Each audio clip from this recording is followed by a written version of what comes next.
Hello and welcome to a Friends Journal Quaker author chat. I'm Martin Kelly of Friends Journal, and with me today is my uppercase and lowercase friend, Peter Blood-Patterson. Thanks for coming here with me today, Peter. Great. I'm delighted to have a chance to talk a little bit about the article. Yeah. So the article that you're talking about is "We Are All Held in Love: Reflections on the Practice of Holding in the Light," and it's in the March issue, March 2024 issue, which is devoted to prayer and healing. And let me just read your bio here, Peter, from the article. Peter Blood-Patterson is a member of Mount Toby Meeting in Leverett, Massachusetts, which has care of his ministry of writing and teaching about Quakerism. He is actively engaged in building an online Quaker library at inwardlight.org.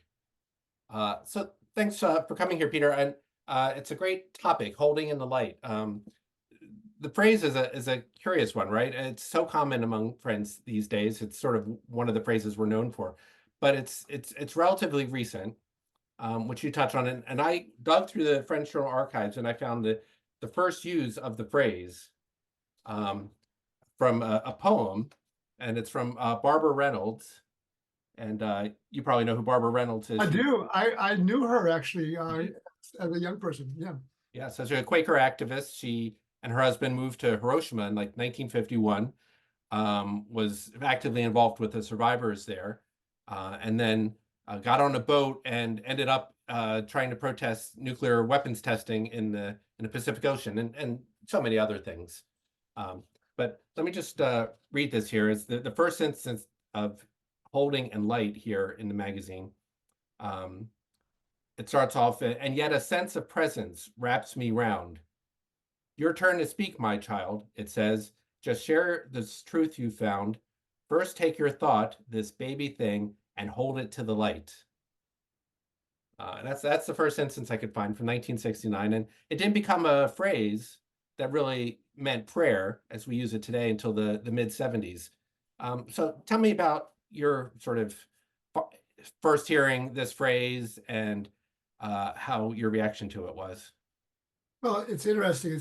You seem to have a better dating on this because I asked a few people how old they thought it was and where it came from. First of all, nobody had any clue where it came from. And it's interesting that she says holding to the light, which is Yeah. slightly different than being in the light. But I would have actually guessed that it started being used a lot, maybe in the 70s among friends. But it's kind of changed in that it now seems to be part of the Sunday morning rhythm of many meetings. And I think that's more recent, probably more 90s or something like that it started to happen. But certainly people started talking about it earlier.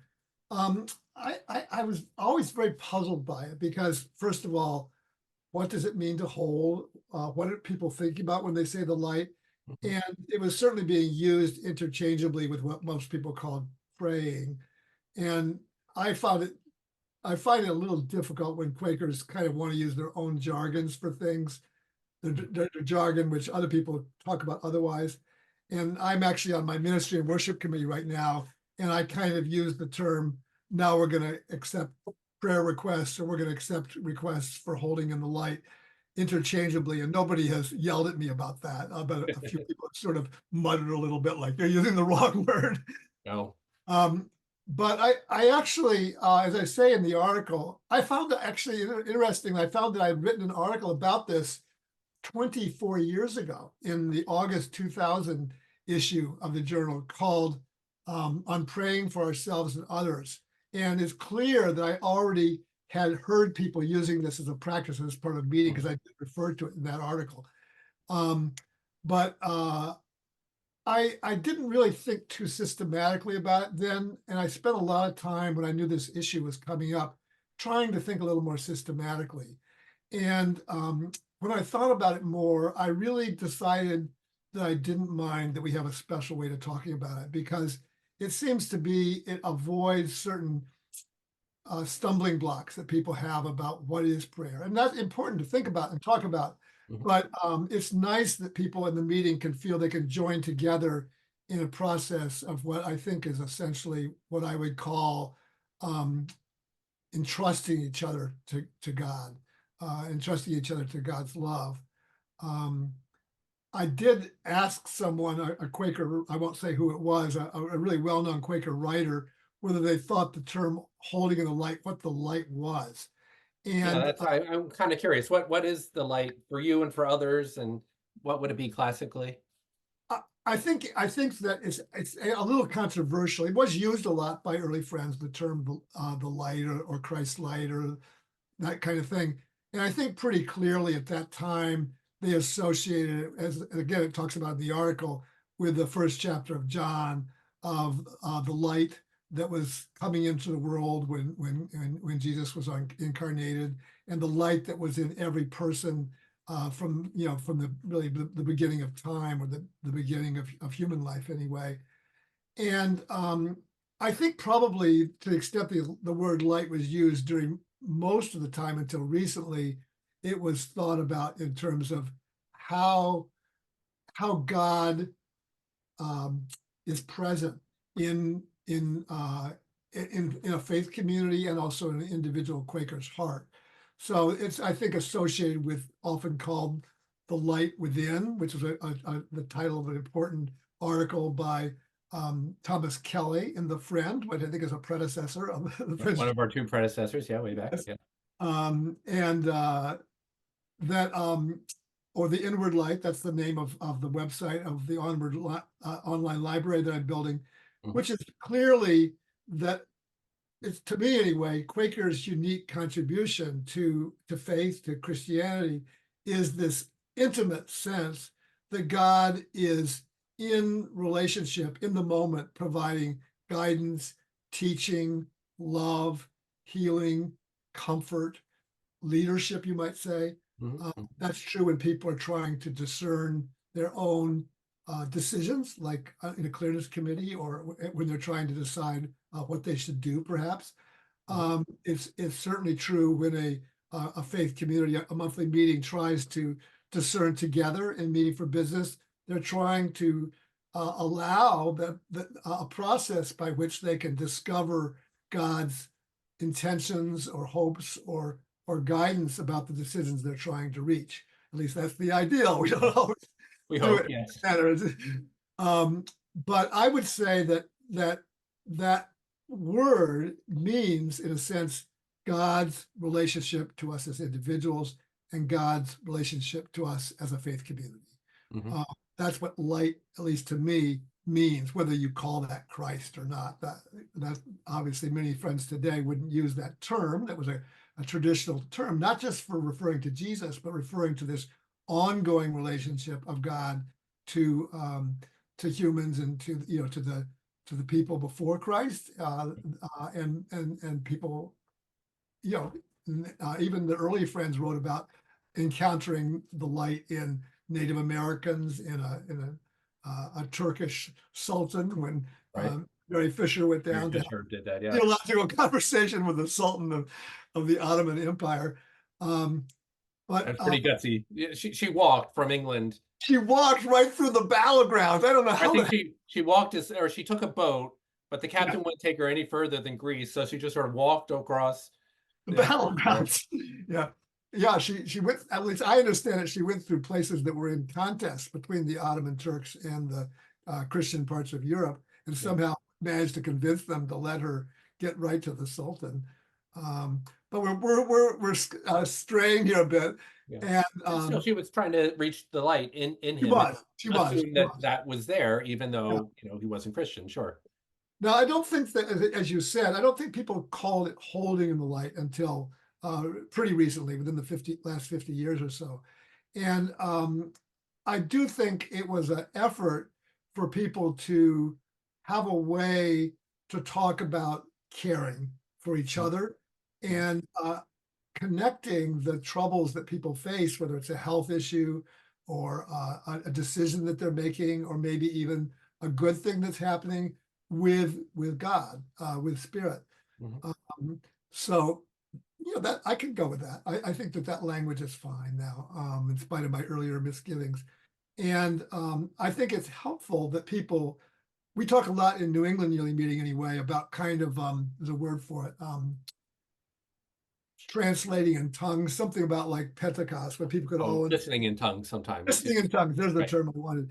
So I think, Pentecost was speaking in tongues, that everyone was speaking, but we're supposed to try to listen in tongues and yes, listen to I other think it, people in it tongues. means being able to translate other people's theological language to one that works for us, so Mm. that people don't have to say, well, if you talk about Christ or you talk about God, and I can't get away from that language in terms of my bad experiences with maybe evangelical Christianity or something like that, I can translate that to be spirit or to be the holy or um, maybe even a higher power like 12-step groups do.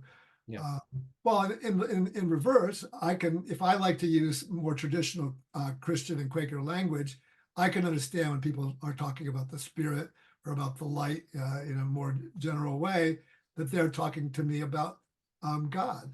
Yeah. Uh, and And their experience of God and how they're processing it. Sure. exactly, exactly. So I guess that's kind of my take on that expression, and it's clearly caught on. I've been to I travel a lot among friends, and so I've been to many meetings that now have a time when they allow people to lift up requests for prayer or holding in the light after a meeting, and that's new. That was definitely not a case that happened in my childhood. For instance, when I grew up in a meeting. Hmm. And I think it's a very positive thing. It means that people know more what's actually happening. That's of deep concern to each other. It means that people who are in struggle within the meeting family can be named and in love together. And so I think it's allowed us to grow the fabric of our connection with each other in important ways within our local meetings. Yeah, and I know a lot of non-Quaker churches do that too. I wonder if it's sort of a little bit of a crossover from that, just for time for prayers, and the minister or whoever is overseeing it will ask, who needs prayer, and they'll write it down, and then there'll be a general prayer. So, but yeah, it's a great way of getting to know each other, and our extended families too, beyond just ourselves. Um, you mentioned some of like 12-step programs. One of the things you talk about in your article too is um, about giving up control, Mhm. and about sometimes we all want to fix things, and that holding the light and this kind of concept has helped you give up some of that control. I'm curious, like how that has worked in your life. Well, I think that many people, I think, who are involved in religions, maybe particularly this is an issue for men, have a strong sort of inner compulsion to try and make things right.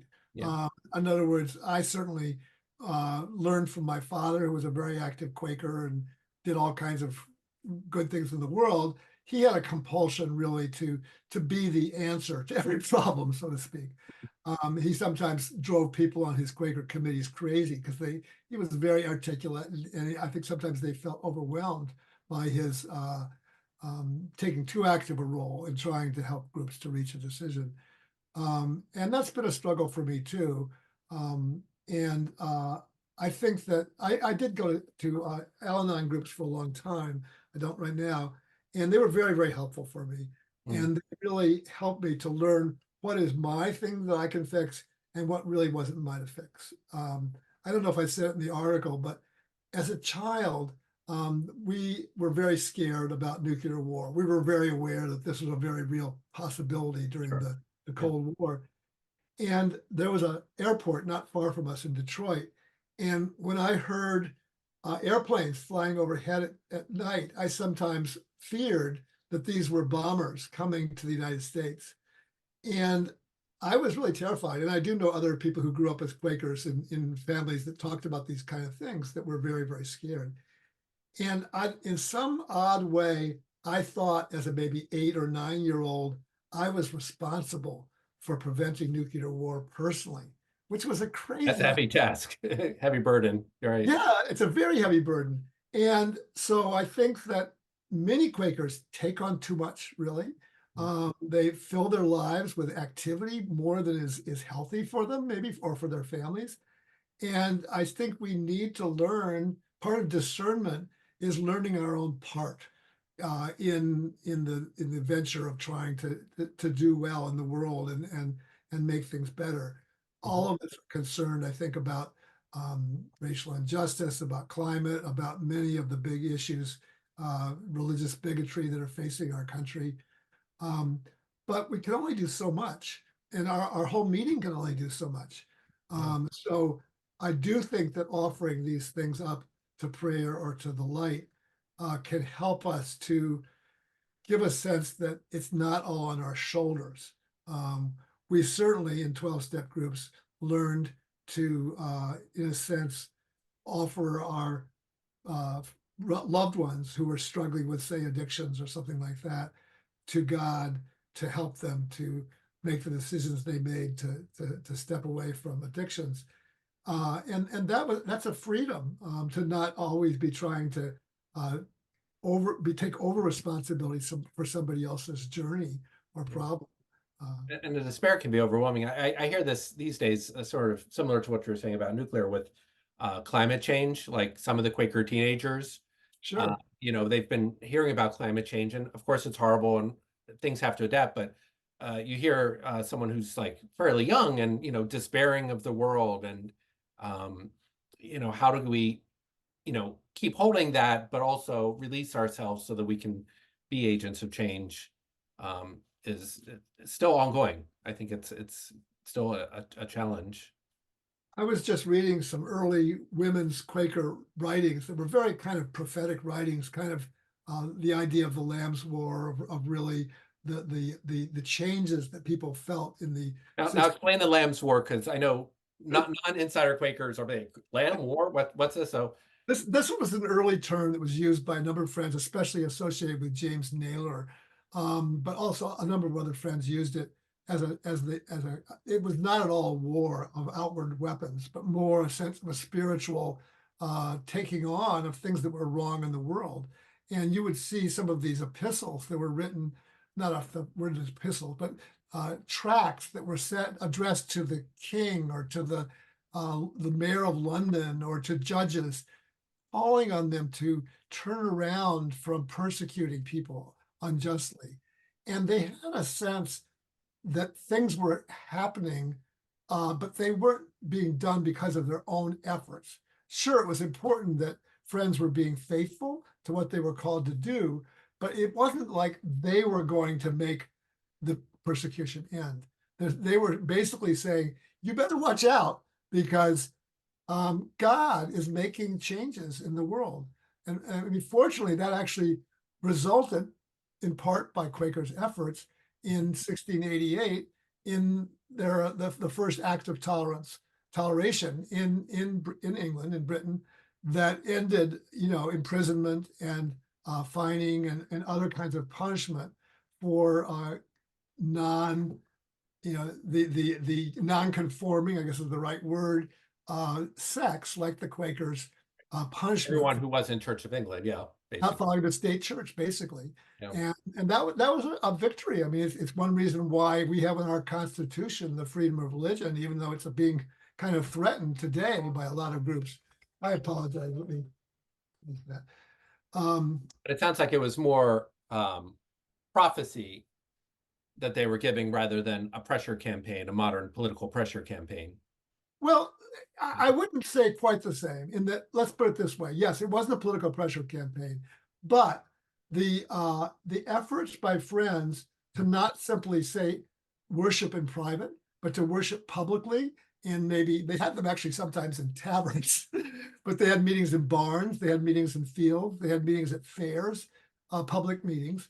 And that meant that people were arrested because it was in violation of the law to have religious services in the early 1660s, outside of the church. And the fact that many Quakers were going to prison and were continuing to oppose those unjust laws meant that there was a rising kind of pressure, like a nonviolent movement for change.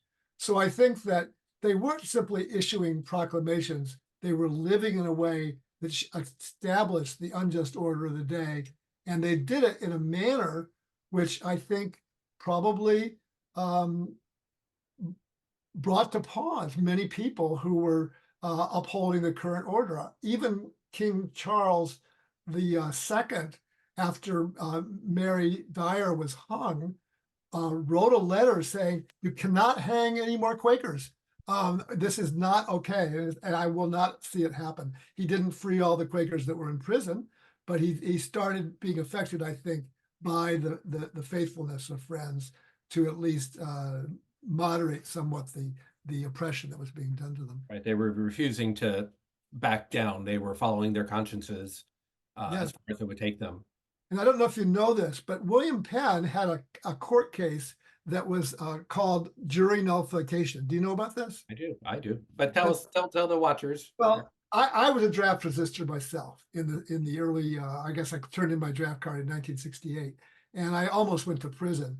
But some people who were doing acts that were clearly illegal, not just refusing the draft like I did, but in some cases destroying draft files, Yeah. went to the jury and said, "You, jury, have the right to acquit this person, and nobody can tell you that you can't do that for whatever reason you think you should acquit the person." This is called jury nullification. And this principle was established in English common law by a case of William Penn, where he was being prosecuted for some kind of a religious crime that he had done. And the jury said, He was preaching on a street corner when he shouldn't that's be. probably, yes, yes. And the jury said, "We do not convict you. You are innocent." And they, even though the judge tried to have the jury imprisoned for not bringing in the right verdict, they established the principle that you cannot punish a jury for reaching what the judge considers the wrong decision according to law. That's called jury nullification. And actually, there was at least one trial, and maybe several, of people who were destroying draft files during the Vietnam War, where the jury did exactly that. They knew that the person had destroyed the files. They admitted they had destroyed the files.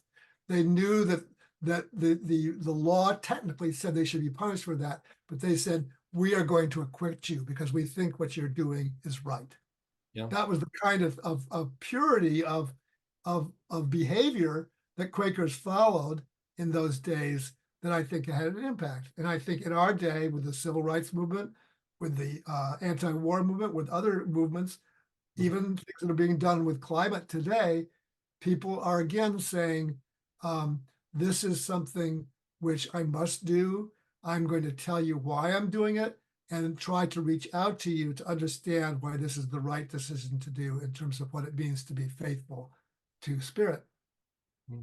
But also just it seems like one piece of that still even today in our modern world is just to pray. You were talking about just having meetings for worship around Gaza and Israel and the horrific war that's going on there. So sometimes just that's enough. How did your meeting decide to do that? Well, it was very early after the attack of October 7th on Israel, and then the retaliation by Israel's army. And people felt pretty powerless. They wanted to do something. We didn't see any clear path at that particular stage. I know now many people are working for a ceasefire and things like that. But at that stage, we just wanted to come together in prayer for what was happening. And we had, I think, two meetings for worship. They were kind of almost more like worship sharing, I guess. They started with worship, but then people lifted up whatever was on their hearts during those gatherings for about an hour. And I think it was quite powerful. And I do think that when you're struggling with something that you can't comprehend, like the impending death of a relative, maybe much too young, or a situation like in Israel, Gaza right now, I think it does help for people to give focused prayers. I mean, presumably a lot of prayer happens in meaningful worship, but it isn't always focused. And if that was a particular, in a sense, called meaningful worship for a particular intention. And that's what happens, I think, also in prayers for each other after meeting, if people lift up certain issues or certain illnesses and that kind of thing. Great. Well, thanks, Peter. We're running out of time here, so we should wrap it up. But thank you for sending this, and we'll put a link to your earlier article from 2000 that you found. We always look to make sure there hasn't been a recent article by that person, but I didn't go back 24 years. Well, working on this issue made me discover something I've not seen for over 50 years, Oh. which is that I remembered after I talked in the article about standing, there was a demonstration in the 300th anniversary of the original peace testimony. 1,000 friends surrounded the Pentagon for two full days on a very cold November weekend. And I knew that a movie had been made about this event because it was shown at the Friends General Conference at Cape May the next summer. But I had never seen this movie, and I had no idea if the movie even still existed.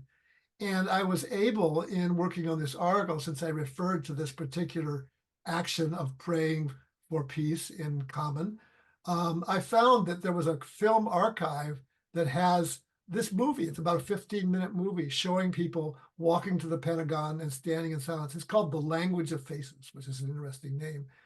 And so people who read the online version of the article, there's a link there where you can actually watch this short movie of friends from all over the eastern United States praying around the Pentagon for 2 days in November 1960.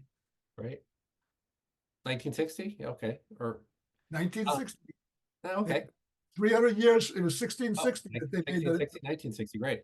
All right. Yep. Well, I'll put a link on the show notes here for YouTube so people can go directly there. And of course, a link to this article. Again, We Are All Held in Love, Reflections on the Practice of Holding in the Light in the March issue on prayer and healing. So thanks for joining us today, Peter. Okay.